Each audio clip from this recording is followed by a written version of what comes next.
പ്ലോട്ടിനെ സംസാരിച്ചത് എനിക്ക് തോന്നിയില്ല. മെയിൻ പ്ലോട്ടിനെ പറ്റി കുറച്ചും കൂടി പടം നല്ല പടമായിരുന്നു. പക്ഷേ മെയിൻ പ്ലോട്ടിനെ പറ്റി നല്ല സിനിമ, നല്ല സിനിമ. പടം അടിപൊളി പടം. ദിലീപേട്ടൻ വൻ തിരിച്ചു വരാണ്. നല്ല പടം, ആവറേജ് പടം.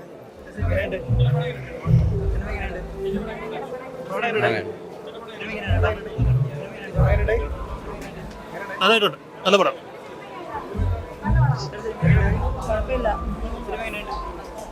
നല്ല പടം, നല്ല പടം.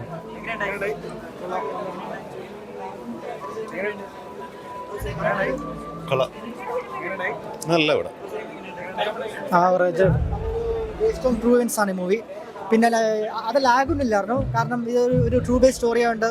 പിന്നെ ഇത് നമുക്ക് ഒരു മീൻസ് ക്ലാസ് പടം മാത്രമല്ല, മാസ് പടമാണ്. പിന്നെ മീൻസ് പറയുകയാണെങ്കിൽ ദിലീപിൻ്റെ ഒരു കമ്പാക്ക് എന്ന് പറയാം. കാരണം വെച്ചാൽ പ്രീവിയസ് മൂവീസ് കമ്പയർ ചെയ്യുമ്പോൾ ഇതൊരു നല്ല മൂവിയാണ്, നല്ല അടിപൊളി മൂവിയാണ്. പോരാ, കുഴപ്പമില്ല, നല്ല പടം. ദിലീപേട്ടൻ്റെ കുറേ നാളുകളായിട്ട് നമ്മൾ കാത്തിരുന്ന ഒരു അതിശക്തമായിട്ടുള്ള ഒരു അവതരണമായിരുന്നു. രതീഷ് രഘുനന്ദൻ എന്ന സംവിധായകൻ്റെ രണ്ടാമത്തെ ചിത്രവും പ്രേക്ഷകരെ ഏറ്റെടുത്തെന്ന് തന്നെ പറയാം. തീർച്ചയായിട്ടും നല്ലൊരു ചിത്രമാണ്. നമ്മുടെ ദിലീപേട്ടൻ്റെ ചിത്രം കണ്ടു.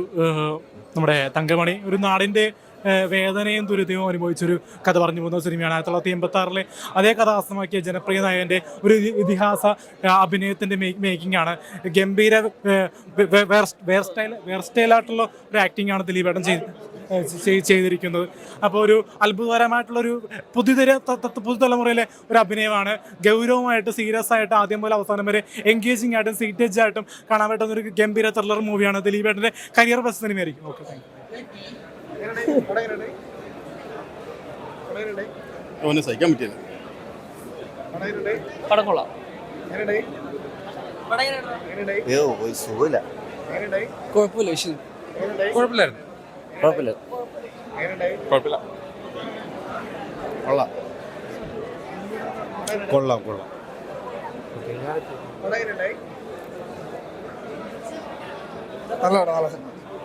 കൊള്ളത്തില്ലേട്ടാ. ഒരു തെലുങ്ക് പടത്തിലോട്ട് ഇട്ടിട്ട് സിനിമാറ്റിക് ലിബർട്ടി കുറച്ച് അധികം യൂസ് ചെയ്ത പോലെ തോന്നി. പെർഫോമൻസ് ഒക്കെ ദിലീപിന്റെ പെർഫോമൻസ് ഓക്കെ ആയിരുന്നു, പക്ഷേ ഇമോഷണൽ സീൻസ് വരുമ്പോൾ കുറച്ച് ഇത്തിരി ക്രിഞ്ചടിക്കുന്ന രീതിയിലേക്കാണ് പോയത്. എന്നെ സാറ്റിസ്ഫൈ ചെയ്തില്ല പടം.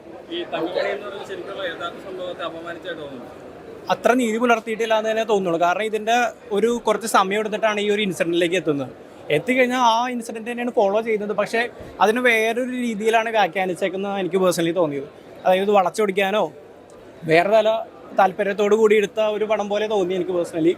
അതായത് ഒരു സിനിമാറ്റിക് ലിബർട്ടി കുറച്ച് അധികം എടുത്തിട്ട് വേറൊരു രീതിയിലേക്ക് ആക്കിക്കളഞ്ഞു. അപ്പം നല്ലൊരു ഇത് പറയേണ്ടുന്ന ഒരു ഇൻസിഡൻ്റ് ആയിരുന്നു. അപ്പം അതിനെ ഈ ഒരു രീതിയിലാക്കിയതിൽ ചെറിയൊരു വിഷമമുണ്ട്. എന്നെ സാറ്റിസ്ഫൈ ചെയ്യില്ല.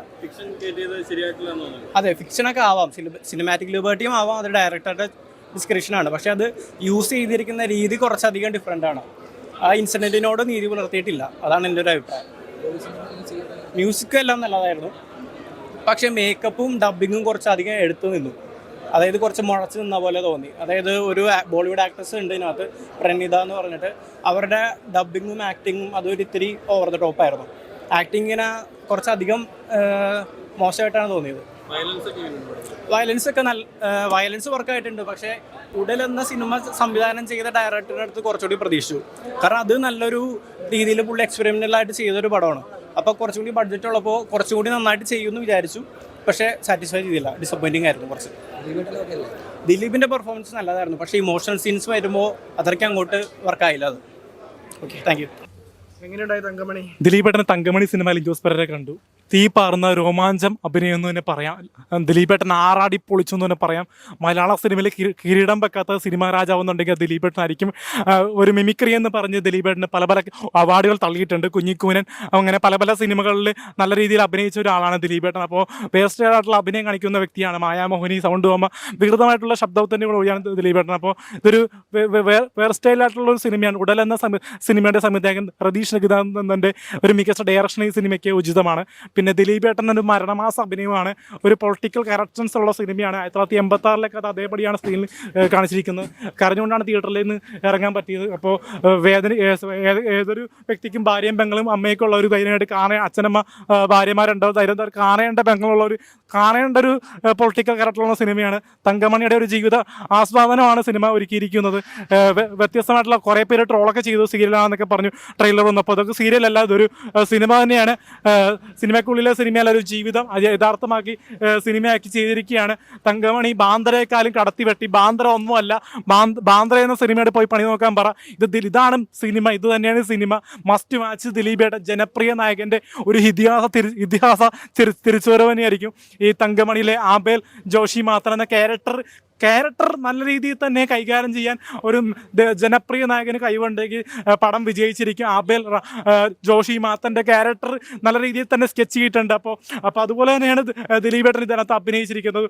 ആക്ഷൻ ആയിക്കോട്ടെ, കണ്ണീരായിക്കോട്ടെ, എല്ലാവരും നല്ല രീതിയിൽ തന്നെയാണ് പെർഫോമൻസ് സൈസ് ഈക്വലായിട്ട്. ദിലീപേട്ടൻ്റെ ഒരു 1 man ഷോ എന്ന് തന്നെ പറയുന്നതിൽ അസീസ് നെടുമങ്ങാടുണ്ട്, പിന്നെ സിദ്ദിഖൊക്കെ ഉണ്ട്. അപ്പോൾ ദിലീപേട്ടൻ ആറാടി പൊളിച്ചു തിമിർത്തു. അപ്പോൾ എല്ലാവരും മസ്റ്റ് വാച്ച് തിയേറ്ററിൽ വന്ന് കാണേണ്ട ഒരു മാർച്ച് മാസത്തെ ചിത്രമാണ്.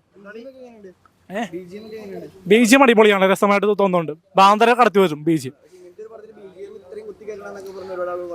ബീജിയമാണല്ലോ സിനിമയ്ക്ക് ആളുകളെ പിടിച്ചു നിർത്താൻ. വെറുതെ ക്രൈം കണ്ടു കഴിഞ്ഞാൽ ക്രൈം തന്നെ കാണാൻ പറ്റൂല. ക്രൈം കുത്തണൊക്കെ സീൻസൊക്കെ എനിക്ക് ഭയങ്കര പേടിയാണ്.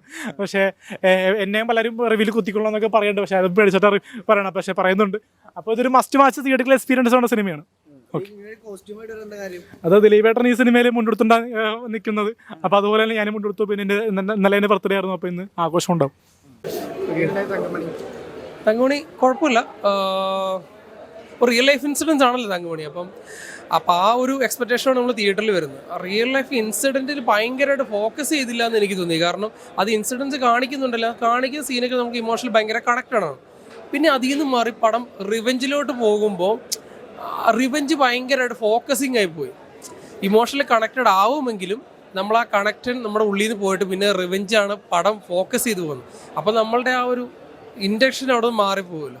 ദിലീപേട്ടൻ ഇൻറ്റൻഷൻ അവിടെ നിന്ന് മാറിപ്പോകും. പിന്നെ ദിലീപേട്ടൻ്റെ മേക്ക് ഓവറൊക്കെ അടിപൊളിയാണ്. കാരണം ആ മേക്ക് ചെയ്തേക്കുന്ന സ്റ്റൈൽ, 2 കാലഘട്ടമൊക്കെ എനിക്ക് ഈ പടത്തിൽ ഏറ്റവും കൂടുതൽ കൈ കൊടുക്കുന്ന ആർട്ട് ഡിപ്പാർട്ട്മെൻറ്റാണ്. കാരണം അവർ പെർഫെക്റ്റ് ആയിട്ട് ആർട്ട് വർക്ക് ചെയ്തിട്ടുണ്ട്. ബസ്സാണെങ്കിലും അവിടുത്തെ ലൊക്കേഷൻസ് ഒക്കെ ആണ് അവർ പെർഫെക്റ്റ് ആയിട്ട് ചെയ്തിട്ടുണ്ട്. ബിജിഎമ്മും ഒരു എബോ ആവറേജ് കുഴപ്പമില്ലാതെ.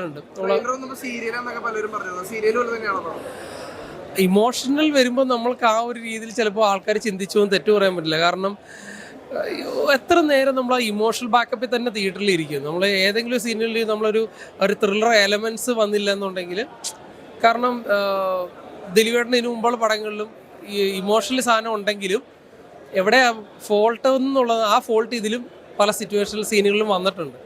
പടം കുഴപ്പമില്ല, 1 time വാച്ചബിളാണ്.